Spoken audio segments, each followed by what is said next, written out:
Shout out and credit to Mathaniel Reed, commission engineer with Hallam ICS in the USA, and his commissioning white paper with the subtitle, "If my building was commissioned, then why am I still getting complaints from the building occupants?" Indeed, why?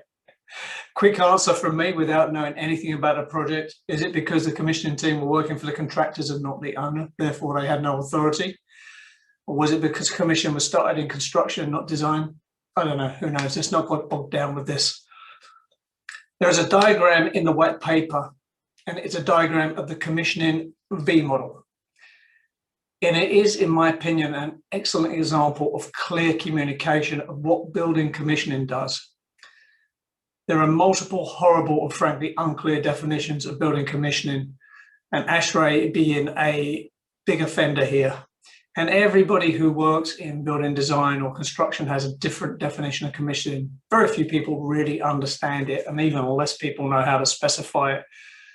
The best institutional definition of building commissioning I've heard and I like is the one from the Chartered Institute of Building Services Engineers in the UK. And it is this, quote, "Advancement of a system from a state of static completion to full dynamic operation in accordance with specified requirements. A one-time event relating to new construction or new installation." I like that. It's clean, it's crisp, it really gets to the point. However, the best ever definition of building commissioning I've ever heard is by Ronald Reagan. And it is the Russian proverb, "Trust but verify." We trust you to design it, we trust you to construct it, but we will verify the system and building performance. It's very simple. I use this definition all the time. It is very concise. It's 3 words, trust but verify, and people tend to understand it, particularly when you put a picture of Ronald Reagan up. So it should be noted, though, that the car industry, for example, or the computer industry do not have commissioning functions. When I get in my car, I expect it to start, and it always starts. When I turn on my computer, it always comes on. The car and computer industry can deliver consistent, high-quality outcomes. It's predictable. This is because they're vertically integrated and they own the whole process from design to construction to delivery to post-consumer care. They own everything, the widget from A to Z. However, the property design and construction industry is not vertically integrated. Design and build tries to do that, but it's a sham. Really, the property design and construction industry is configured horizontally, with everybody in their silos, with little, if any, integration. This leads to low quality, inconsistent outcomes, unhappy owners, lawsuits, and the need for building commissioning. The whole building commissioning industry is an emergent property of the design and construction process not being able to produce consistent, repeatable, high-quality outcomes. So thank you for that. I believe there are a few things missing from the commissioning V model, and I've added them on this diagram. So let's just have a quick run through. So, love this diagram. Let's run through it. I like the fact that it goes in the V shape. So it goes down on the left side, owner's project requirements, basic design, design documents, then up on the other side, which is basically a construction phase with construction checks, functional testing, performance testing. So let's just have a quick run through this. Owner's project requirements. This is where every job goes wrong. If you do not ask for a building, issue a design brief properly with detail based on performance that you want, then you're going to get a bad design outcome and a bad construction outcome. Because if you don't ask for it well, the design and construction firms are going to give you what they think you want. So just saying, give me a LEED Gold building doesn't mean anything. You've got to be specific. You've got to do things like specify the service life of the facade. There's a different design and construction outcome for a 25-year lifespan facade or a 50-year lifespan facade. You've got to get precise. You've got to detail performance, conditions, temperature, humidity, performance conditions, lifespans. You've got to get into it. Do I want metering? Do I want sub-metering? Everything needs to be put into this document. What I like about the USGBC's approach to commissioning is they recognize the importance of this phase in this document, and they presuppose that the commission authority is hired by the owner and is working with the owner to make sure this document gets hashed out properly. In my experience, that happens about 1 time in 10, but I like the intention.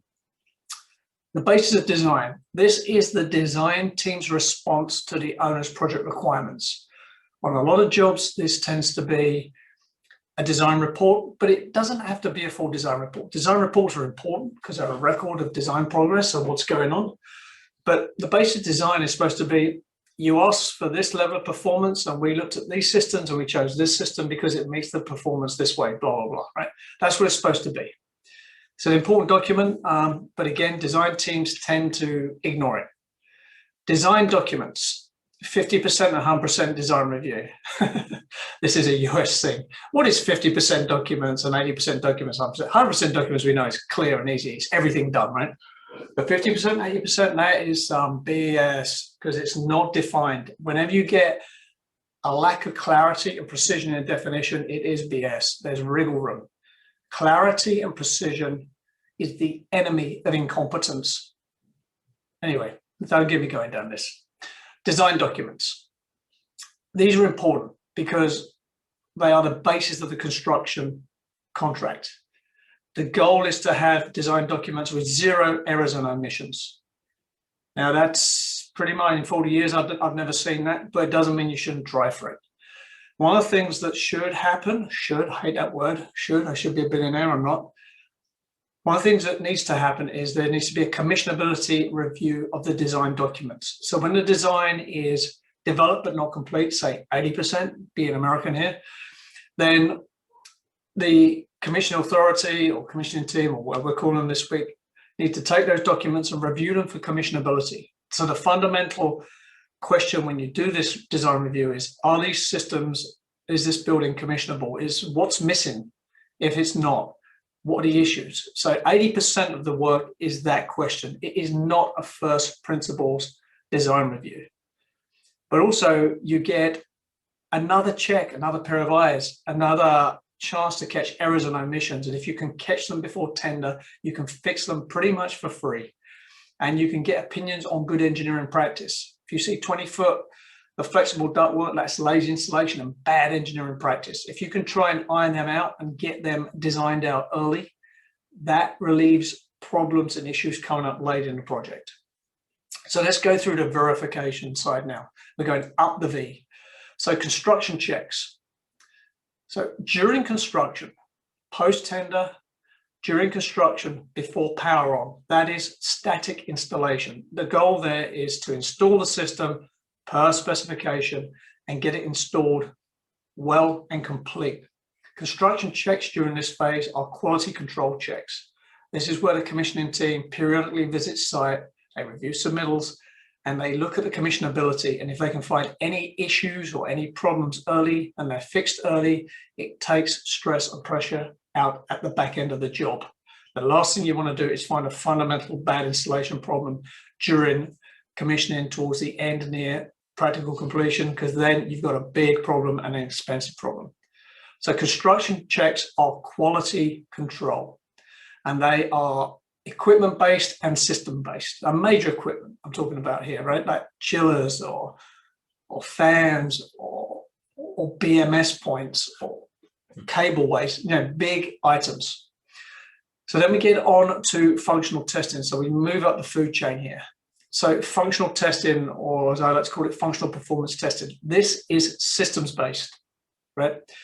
This is after the installation is complete. This is what I call dynamic commissioning. Dynamic commissioning is when the systems are set to work, the power is on, the water is on, the gas is on, and the systems are livened up.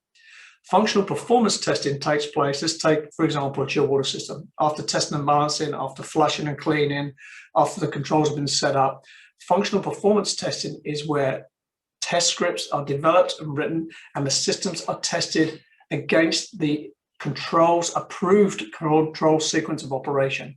And you test the system in all modes of operation. That is functional performance testing. And that verifies the basis of design. The design is this. It asks for this, this, and this in this mode of operation. And we test it, we simulate those conditions, we test those modes of operation. Does it pass? Yes or no? Does it meet performance criteria? Yes or no? Then we move up to performance testing, what the V model calls performance testing. So there's a couple of ways to look at this. Performance testing is post-functional performance testing. So performance testing might be heat load testing. It could be many things. It could be seasonal testing, but there is also something missing here, which is integrated systems testing. This is whole buildings systems interoperability testing. The typical example is if I pour a fire station, does the fire alarm come on? Do the elevators ground? Do the necessary AHUs go off? Do the access doors fail open?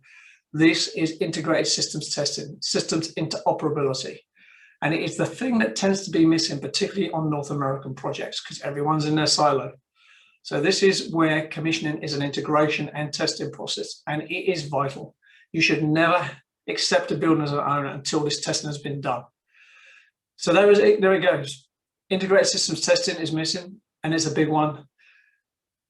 Testing and commissioning is systems-based, not equipment-based. So if you've just taken a crane, put an air handling unit on a roof and done a startup test sheet, that is not commissioning. That is startup. That is not commissioning. Commissioning is systems-based. What does that air handling unit connect to and interact with? That air handling unit will interact with the fire alarm system, the control system, the ductwork distribution system, the heating and cooling system, right? So that's the whole thing. But this, to wrap up here, this is a very good piece of communication. It's a simple diagram. It's one diagram, and it really explains the commissioning process in one diagram pretty well, in my opinion. So kudos to Mathaniel Reed and Hallam ICS. This came across my desk randomly. I like it. I love it. Keep doing what you're doing. And yeah, let's move the commissioning process forward. But remember, the best commissioning definition ever is from Ronald Reagan. Trust but verify.